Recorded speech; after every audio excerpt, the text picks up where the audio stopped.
People, DG, thank you for tuning back in and them things. Without further ado, Fridays equals Q&A day. Thank you for all your questions via different channels and via different means in which you've got your questions to me. If I've missed you out, apologies. Please hit me up with more questions, or I can't do this on the weekly thing. I'm never going to be a sado and invent my own questions. I've never ever done that. So let's crack on, man. Thank you very much for your questions, like I've already said, people, man. So let me do you lot justice and actually answer them. Antonio Banks has asked, big up yourself. Without fail, your name is always in these Q&As, man. Love that. If you were a journalist, which questions would you ask Unai Emery in a press conference? That's a very good question. Hey, I don't know, you know. I wish I'd taken these questions a bit more before I start this, because you lot put me on the spot. Obviously, get to the bottom of the Ozil thing. I would ask. I'd try. I don't know. Try and formulate a question that could give me an answer from the Ozil thing. Would he say we've improved defensively? I'd love to hear his honest answer on that.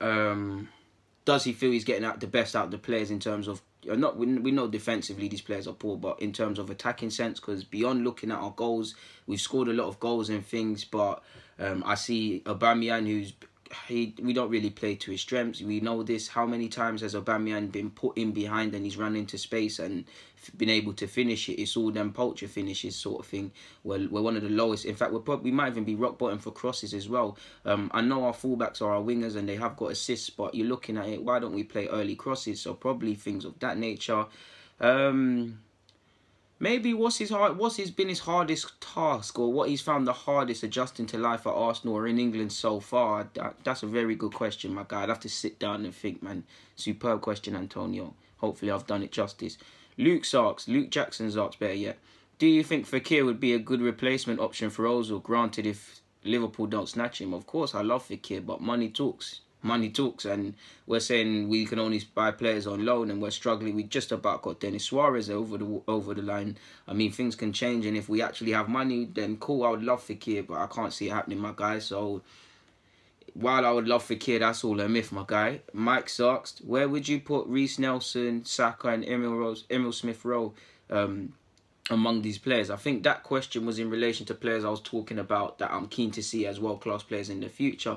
I'm not too sure, my guy. The world's their oyster, and it's down to Saka, Emil, and Nelson to work hard and just wherever their potential or their hard work and dedication takes them. Nowhere's asked, DG, do you think that if Manchester City bought Jorginho, then he would have fit in a lot better, considering their possession-based playing style, rather than being considered as a flop as he's at Chelsea? Yes and no. I say yes and no because obviously City wanted him. You can see how he would fit into City. You could see how he could be used as an option for City. City have a better squad, a more competitive squad, so less questions would be asked. I mean, you look at Kevin De Bruyne. If Kevin De Bruyne has a bad game, there's several other players that probably had a bad game, so he's not going to get digged out. Kevin De Bruyne is better than Ozil, but if Ozil was in that City side, the same would happen to him. Ozil plays rubbish for Arsenal. You see where I'm going with. So you could probably say that to a degree. But I think that's probably looking at it with rose tints to a degree as well, man, because when it was all going right for Chelsea, all we could hear was sorry ball. He's brought in Jorginho that's making them play, that's dictating and all of these sort of things, and they were scoring goals. Nobody was saying that, to be fair. So, and it's not like sorry, regardless of Chelsea's form, it's not like sorry isn't playing to his strength. Sorry's ball, for better or worse, whether you believe in his football, it does play to someone of Jorginho's characteristics, because he's not dynamic, he's not athletic, his skills are possession based. Obviously there's a lot of adapting Jorginho needs to do to the Premier League because he hasn't been in it for that long. There's probably, if Sarri's still in the job, there's a lot of things he could do differently to protect his players and base the team around him. You could say I don't consider Jorginho a flop yet. It's deep. I think I rated him heavy when he came to Chelsea. Obviously he plays for Chelsea now, so I don't really care. He plays for the Ops, but I think he's a good player. I think he's a top midfielder, and if they can get it right and he can get back to his early season form, people will shut up. People like hot takes. If people believe he's a flop, then he's a flop, but it is what it is, man. I suppose you could say that about City, but probably rose tints to a degree, my guy. Kyle 415 asks, the Socrates... What? He said, the Socrates and Mavropanos can stay, but Koscielny, Mustafi both can go. Holding will need a loan coming off injury. Chambers probably time to go. Is Nathan Ake still highly rated? What about Lewis Dunk? I mean, my guy, I wouldn't mind Ake to a degree. I think he's decent. Lewis Dunk, he's alright, but I'll try and go for a bit better names than that. He's alright, but yeah. I suppose Mavropanos and Socrates can stay. Like, I agree. I don't agree with holding Leeds alone. He's probably one of our best, if not the best centre-half at this club, him and Socrates. So I disagree with that. And even if we do bring in a centre-half, which I would like to happen, my centre-half options next season would be, as in first choice that I'm considering starting game in, game out. Socrates, holding this new mystery centre-half, assuming we get him in. And then you're probably, you need 4 centre-halves. So then you're probably looking at Koscielny to play his part in terms of the squad. Monreal can be forced there. There's other options. I agree with you, Mustafi should be gone. Probably a reason to bring in 2 centre-halves too. But again, can we afford Ake's prices? I'm not sure, man. That's about 20, maybe even 30 million. That's me being nice. Apologies for shaking the screen. So yeah, man. Not really on the Lewis Dunk one, my guy. Igyal's asked, could Ljungberg be our new manager one day? I mean, seeing is believing. Who knows, man? Who knows? He's doing the things right. He was at Arsenal before. He obviously left when Jonker went to Wolfsburg. Didn't work out for anyone. He's back with the 23s. I mean, he's got them playing well. From what I hear, he's very good on the trainings. Very good on the training ground. He gives a lot of encouragement, a lot of pointers and stuff. You've heard Daniel Ballard, under 23 centre-half, saying he's just like Pep Guardiola, more or less. So seeing is believing. It's down to him to work. It's down to the club to give him a chance. But who knows, man? I suppose so. But I don't know. I can't predict the future. Obviously, the way football is going, you could probably say, yes, I know Arteta doesn't have history like that with City, but it's a similar thing. And I know he wasn't coaching, but it's a similar thing. You could probably make a case for Arteta possibly getting the City job one day. Or obviously, Ole Gunnar Solskjaer was obviously at Cardiff and Molde, and he had a lot of experience. But you see, I feel the trend is changing, and I do think we're moving towards, I don't want to say developing your own managers, but they're more going to come from within rather than seeking. Obviously, people are still going to seek the established names, whether that's in England or overseas, but you get what I'm saying, my guy. Hopefully that answers your thing. Kaya Wilson's asked, do you believe Arsenal have a first-team keeper for the future in Leno? Out of 10, I'd say I'd give Leno a 6. I'll give him a 6. I think he's clearly an upgrade on Czech. I'm cool with Leno. I believe in the grand scheme of things, with all the positions and all the things that need to be sorted out in regards to Arsenal, the keeper situation is one that could be left alone. Obviously, he's not at the level, and we can't afford them. He's not at the level of Courtois previously. I think Kepa's slightly above him. Kepa's a class above him, but even Kepa's suspect. Clearly, he's not De Gea. Clearly, he's not the Oblaks. He's not the Edisons. He's not Alisson. He's not of that nature. I give him a 6. I think he's made good saves. I feel he's been let down. But by the same logic, I've seen him make some, whether it's against United, whether it's against Chelsea, City, just suspect saves or just coming off his line and doing suspect things. I don't like I like confident keepers, but I believe I don't know him personally, but from what I see on the football pitch, he borderline on arrogant with some of the saves and some of the things he does, and it doesn't help us. I like that he can play out from the back, and he does a lot of good things from that, but I feel at times his kicking puts us under pressure. And again, the main one, I just feel he's a bit too cocky and full of himself on the football pitch, essentially, man. That's just the perception I get. So I believe he has a future here. It's just down to him to work, man. A 6 out of 10, that's a decent one, man. I think if we had a decent defence, we could defend properly. We was playing to our optimum in terms of striking and stuff like that. Leno would be a keeper that we could win the league with if everything was right and we was competitive and we had better players and all of these things. I feel Leno was good enough. Obviously, you want a world-class keeper. He's not quite that, and I don't think he has the scope to be that. I'd love to be wrong, but I do in short believe we have a keeper for the first team in Leno, to answer your question. Like Chips has asked, interesting video, bro. Do you watch much of Arsenal ladies? It's sad to say, but I don't. I just feel the standard of women's football continuously isn't good enough. Like it doesn't capture my attention. Please don't put me in some box and say I'm this, I'm that, because I'm saying that. I just genuinely don't feel it's good enough. It's genuinely boring to me. Occasionally I watch the Arsenal ladies. I actually watched a couple of months ago Liverpool versus United women, and that was a good game. I've watched a lot of Palace's ladies. They play to a high standard. I watched Spurs' ladies when I walk past on a Sunday. They're quite decent. I'd say, I don't know if it's called the Champions League, but the female equivalent to the Champions League, when you've got Lyon and them sides there, I like watching the French sides. I think their women there, their technical level is greater than here, and I think there's some ballers. Women's World Cup, I've watched that. I used to watch a couple years ago, Martha. If you lot remember, I think she won one of the awards for scoring a great goal at one of them FIFA awards. She was a baller. But I don't really watch Arsenal ladies. Like, I couldn't tell you their manager. I couldn't tell you the players. In fact, Daniel Carter, that's probably about it. And I was just about to say Alex Scott. It's really bad, my guys. It's really bad. But I'm never going to lie to you lot. I don't watch it. Somebody's asked me, I don't think I copied and pasted your username. Apologies, bro. As a football player, would you rather win a final with a huge score, or score a goal in the last minute to clinch the cup? Just win, bro. Just win. Just win. I suppose if you put me in a situation, because, I mean, I've been in cup finals when it comes down to the last minute, I'd, of course, rather win it by a large scoreline, but just win it. I wouldn't care which circumstances it is, just as long as come 90 minutes, I get a winner's medal, we're holding the cup, champagne's being bust in the changing rooms. So, yeah. You've asked me, what's my favourite Premier League 11 of all time? Now, this is a difficult one, but off the top of my head, not to keep it all Arsenal, I'll go with Peter Cech in goal. Bad boy keeper. I know he's not the same keeper he was at Arsenal, but bad boy keeper, and he's a Premier League winner. So Peter Cech, Sol Campbell and Rio Ferdinand will be my centre halves. I was gonna go Tony Adams, but don't want to do the predictor one, so it will be Sol Campbell and Rio Ferdinand. Left back is easily Ashley Cole. Right back is easy as well. I'll go with Lauren personally. Midfield, we're going with 4-3-3. So in midfield, I'm gonna go with Patrick Vieira. I'm going to go with, that's a tough one. Midfield is tough. I'm going to go with Patrick Vieira. Trying to think. Patrick Vieira, Yaya Toure. That's a bad boy. That's bad boy thing already. Patrick Vieira, Yaya Toure. That's a tough one, man. Patrick Vieira, Yaya Toure in my midfield. Let me try bringing some new age guys.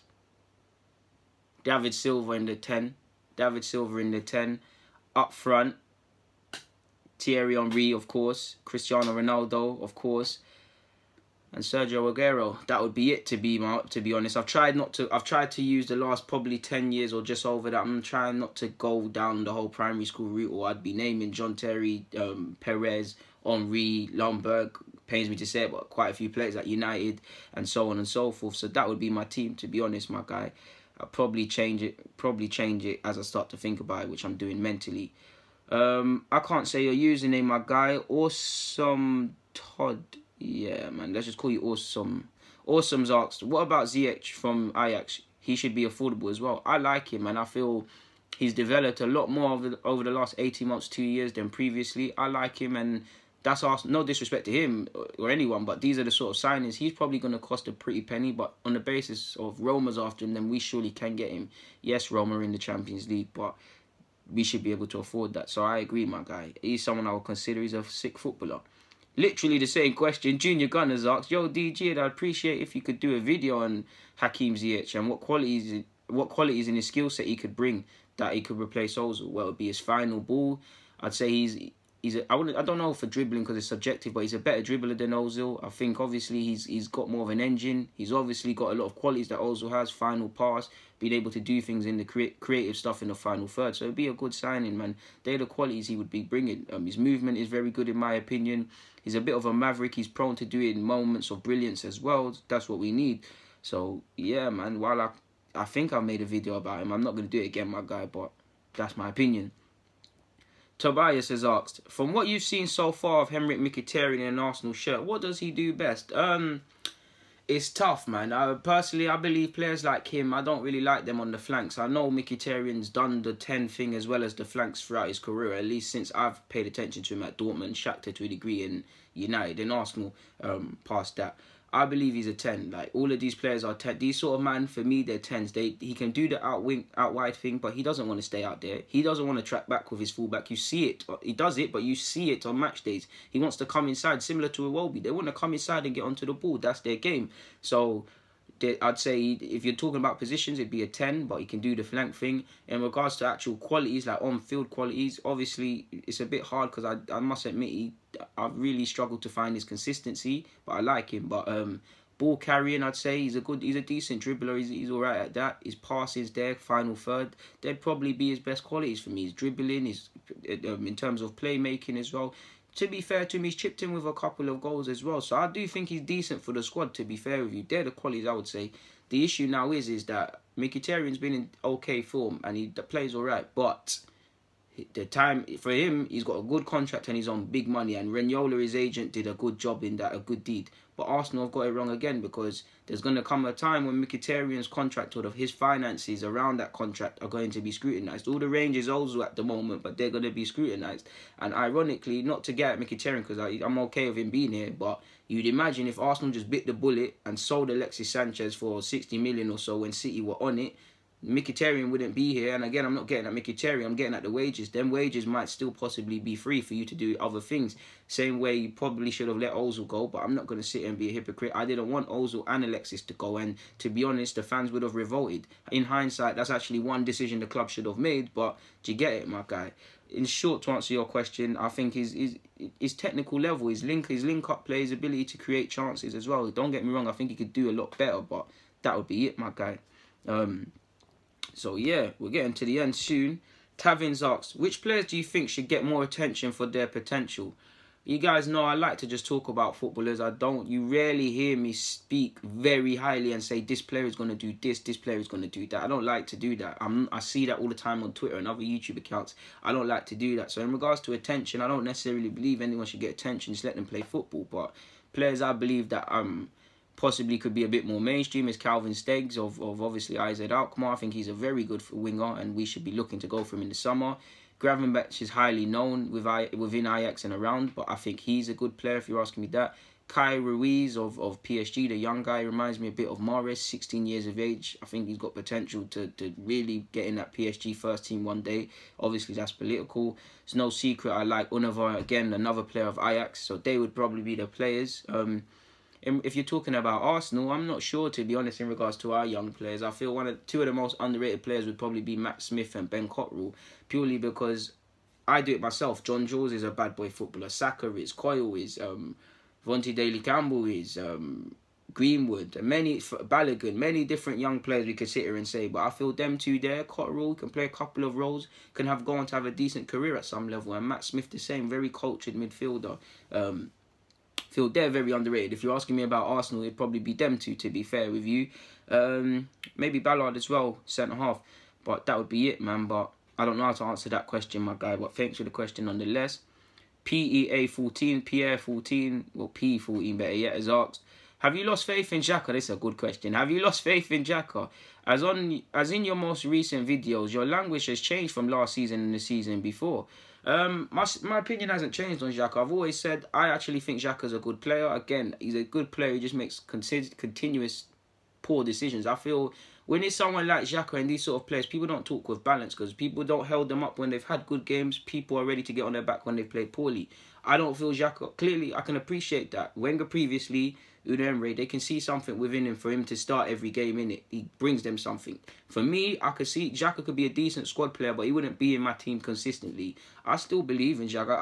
I like Xhaka. It's just a thing of, if we need to make peas, he's one you probably got to look at. His form has been very indifferent and he's not improving in several circumstances. For as much as I like him, really and truly, he's still making the poor decisions. I do believe when you're looking at our team, if he was to play Mesut Ozil, a lot would be made of Mesut Ozil. But although Xhaka puts himself about and runs about a lot, his frailties, he has not got a defensive bone in his body, and over the last 2 years he hasn't showed a willingness to. He's slightly improved defensively, so I sound a bit like a hypocrite statistically, but he's still a liability. So if you could imagine him and Ozil in our midfield and some other players, you can see how silly our midfield would become of sorts. I think he's a decent squad player. I think you can get away with him in some games, but if he was asking me to consistently start my man week in, week out, it wouldn't be, unless his form earned it, then I wouldn't do it personally. I like him. I like how he doesn't like that for whatever he said about his ability. I like how he doesn't like him and Kohler. They don't like getting badded up on a football field. Then in regards to Arsenal, I see our players just get manhandled way too often. I like Xhaka, but yeah, you could say my patience is starting to wear out, man. I mean, I can't, come on, my guy. I always tell you, look, opinions are subject to change. Opinions are not facts. I mean, like you said 2 years ago, Xhaka 2 years ago, I can't have the same degree of sympathy for him. Do you get it, my guy? Same way Torreira's all the range now. If Torreira doesn't keep this standard up the next 2 years or so, and you ask me this question 2 years from now or whatever, I'm gonna be, my language would have changed. As simple as, like, I love Mesut Ozil, but my language has changed slightly on Mesut Ozil if you listened after the last couple of years. Do you see what I'm saying, my guy? So, yeah, man, good question. I enjoyed them sort of questions. You're another consistent one, and I'm sorry for actually missing you out last week, my G. Hate to do that. Really try not to do that, man. It was an accident. So, yeah, man, I feel Xhaka's a liability in short in our midfield. I don't feel what he allegedly gives the team in terms of pros balances out positively for the cons. I feel he's got more cons than pros within the side, in my opinion. I think he's too easy to press. I feel he's a bit of a liability. He's really got no mobility. And our team is a mess in terms of positioning and all them things anyway. So these sort of things, not just him, but several players are highlighted even more, in my opinion, my G. Finally, and a final question on this, you've asked me, what's the pros and cons of the Saudi prince taking over? I don't know. I've just seen them rumours, to be fair with you. I think it's rumours at best. Cons is obviously he could be a bit maniac. It could be a bit, we could have a lack of stability. I sound like Wenger here, where we're just gun-ho approach to spending mad money and just doing mad stuff, and that's not a good way to move forward as a football club. As much as our club are a bit wrong, I do agree with the self-sufficient stuff to a degree in terms of long-term health. That's the only con I could possibly think of, to be honest. And obviously, it could be a thing where the owner's making decisions that are not necessarily footballing decisions. He's interfering a bit too much, like you've seen at Cardiff a couple of years ago with Vincent Chan and a couple of other clubs. There's them risks. But the pros is that obviously maybe he's not like Kroenke. He would just want us to win trophies, so we'll be more competitive. Maybe he says, F the FFP, let's just buy some players, we'll deal with the fines. Because, I mean, Chelsea, PSG don't care about that. City as well, when FIFA are on their backs and all UEFA on their backs, they don't care. So we could go down that. It will give the fans a bit more belief, because I know if a new owner took over now without knowing anything about him, I'd have a bit more belief, because I know Kroenke doesn't give a crap about this club, regardless of what he says. So the pros simply are more cash, some belief, and possibly you'd think if there's an active owner who cares about the club and wants to compete, you'd think eventually we become more competitive in terms of the playing staff and competing in major competitions and just competing game in, game out, really and truly. As an Arsenal fan, you just want to be able to say 10 games you're going to see a consistent level of performance, win, lose or draw. Or I'm not speaking for every Arsenal fan, that's just me personally, but I've enjoyed this Q&A, people, man. There's been some very good questions, and like I said, please hit me up with them questions for next week. I can't ask myself these things. You lot know I don't try and miss anyone else out. So hit me up on Facebook, on Twitter, and just get in the comments. All you got to do is just press and press enter, and it's there, and I'll come across it. You see it, people. Thank you very much, man. But for now, enjoy the rest of your Friday morning, Friday evening, whatever, depending on whatever location you're in this world. But stay safe. Thank you very much for tuning in consistently with my thing. And if you're new, hit the subscribe button. But on that note, deluded, I'm out. Thank you.